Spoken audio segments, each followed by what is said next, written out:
صل على محمد و آل محمدین. اکا یک سوال میتون ارزوی حج روی داری بله. اگر که همه کسا هم چند برادر روید که میره چی بانی؟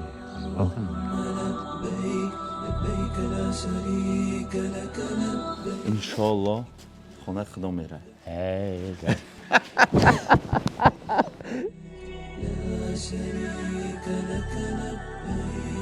السلام علیکم هموطنان گرامی.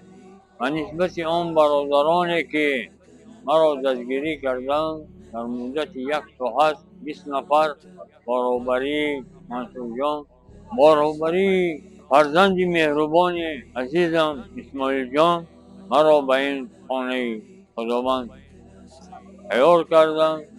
امروز شخصا در رأس همین برادران دعا میکنم از خانه خداوند که پروردگار 18,000 عالم به این برادران تنسیتی فیض و برکت خاندانشان سفرهایشان رو به خطر بگرداند و همیشه در خدمت پدر و مادرشان و سری بلند باشند.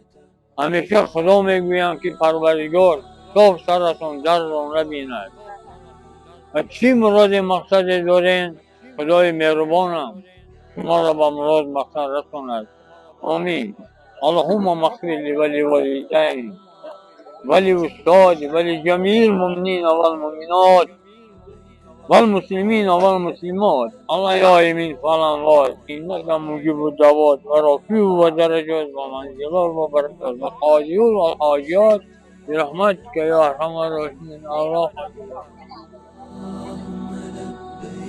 لبيك لا شريك لك لبيك إن الحمد والنعمة لك والملك لا شريك لك لبيك لبيك اللهم لبيك لبيك لا شريك لك لبيك إن الحمد والنعمة لك والملك لا شريك لك لبيك لبيك اللهم لبيك لبيك لا شريك لك لبيك إن الحمد والنعمة لك